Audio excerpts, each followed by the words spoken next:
Welcome to Holly's Quiet Harbor. Take a deep breath and let your mind begin to rest.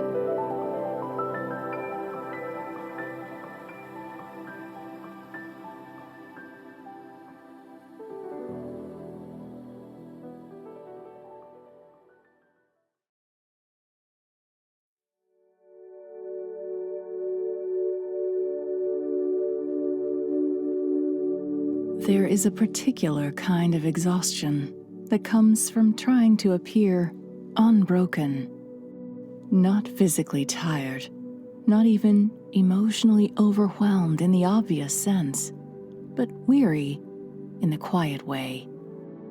The kind of weariness that settles into the soul after years of trying to hold yourself together so tightly that no one notices the cracks. In a world polished by filters, curated timelines, and carefully managed appearances, many of us have learned to present ourselves like flawless vessels. Smooth, capable, efficient, untouched by weakness. We post the victories, we conceal the fractures. We smile while leaking quietly inside. And somewhere along the way, we begin believing that our value depends on how perfectly we carry the weight of life. But tonight, perhaps there's another possibility. Perhaps the cracks are not evidence that you've failed. Perhaps they're evidence that you have carried much. And perhaps the places where you feel most broken are the very places where something beautiful has been quietly growing all along. Tonight, let us walk beside an old potter's jar. Not the perfect jar, not the admired jar displayed proudly in the marketplace, but the cracked one, the imperfect one, the one convinced it's no longer useful, because its story may also be your own. Imagine an old clay jar resting in the corner of a humble workshop. Its surface bears tiny fractures formed over years of use. Hairline cracks spreading like delicate rivers across sun-baked earth. Beside it sit newer jars, smooth, strong, and unscarred. The cracked jar watches them. It remembers when it too was whole, when it carried water effortlessly, when it believed usefulness meant efficiency, perfection, completeness. Now every journey to the well feels like a reminder of what it cannot do. Water slips slowly through its fractures, drop by drop, loss by loss. And in the modern world, we understand this feeling well. We live in a culture obsessed with optimization. Faster, better, more productive, more polished. There's little room for visible wear. So we learn to hide our grief, our anxiety, our loneliness, the tenderness that still aches beneath the surface. We become exhausted caretakers of our own image.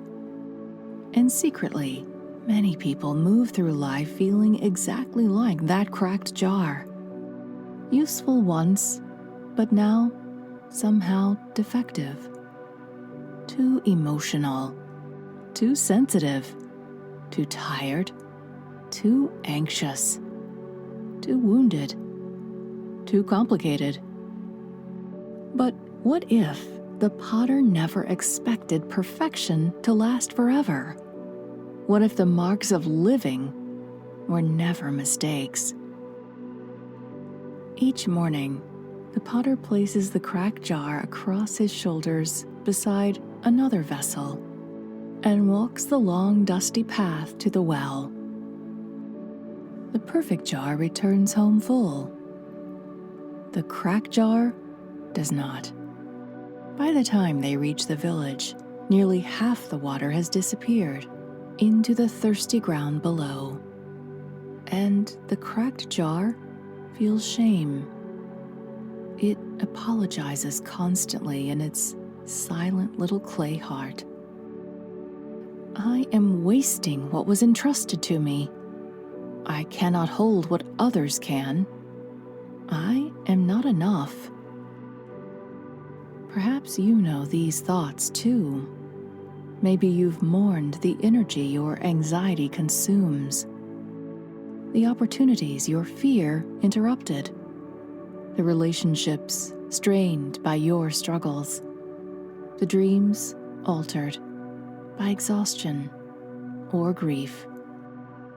Perhaps you compare yourself constantly to people who seem stronger, more resilient, certain, less fragile. And maybe you've mistaken your leaking for failure. But the story is changing beneath the jar's awareness, because every drop that falls from its cracked sides is touching something unseen. The path itself is being transformed. Not at the destination, not in the moment of achievement, but quietly, gradually, along the journey. And this is often how grace works in human lives too. Not through grand perfection, but through unnoticed tenderness. Through the compassion born from suffering. Through gentleness learned in grief. Through empathy formed by surviving difficult seasons. The people who have been cracked open often become the safest places for others to rest. One morning, the potter asks the cracked jar to look down. For the first time, the jar notices the path beside it.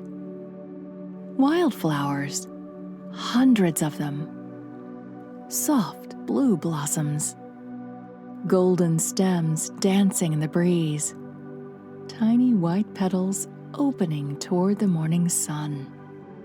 But only on one side of the road, the side where the cracked jar walks. The potter smiles. I planted seeds there long ago, he says, and I knew you would water them. The jar is stunned. All this time, it mourned what it could not keep.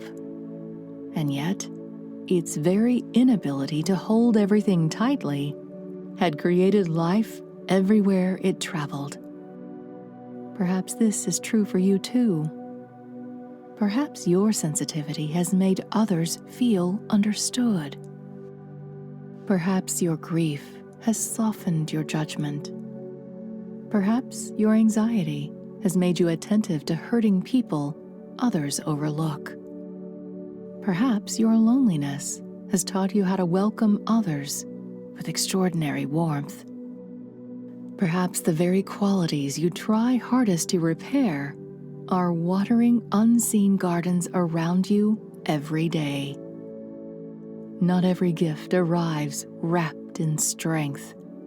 Some gifts arrive through softness, through vulnerability, through the places where life escapes us and reaches someone else. The world teaches us that strength means containment. Hold it together. Keep it inside. Never let them see the cracks. But nature tells another story. Seeds split before they grow. Clouds break before rain falls. The earth opens before flowers emerge. Even human hearts become more loving after they've been broken. A perfect vessel is closed, but a cracked one shares. And perhaps this is the deeper mystery. Your cracks create openings where grace can pass through, where compassion enters, where connection forms, where light reaches places once hidden in darkness.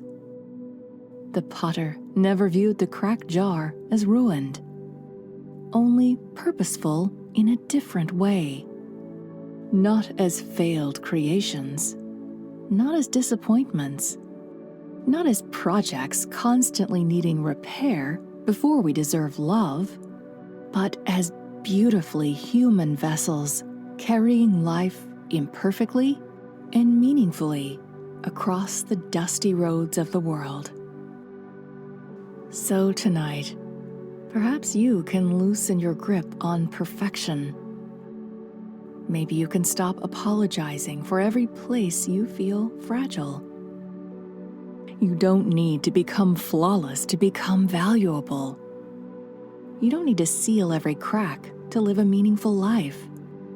Instead, begin noticing the flowers, the people comforted by your honesty, the kindness born from your pain, the wisdom shaped by your survival, the gentleness created by all you've endured. The world doesn't need only polished vessels. It desperately needs people willing to carry tenderness openly. People who know how to ache without becoming cruel. People who understand weakness and therefore offer mercy. People whose cracks have taught them how to let love flow outward. Tonight, may you rest knowing this. You are not a failed container leaking meaninglessly into the earth. You are a living conduit, a beautifully broken source of nourishment for places you may never fully see. And perhaps someday, when you finally look back along your path, you will discover gardens everywhere.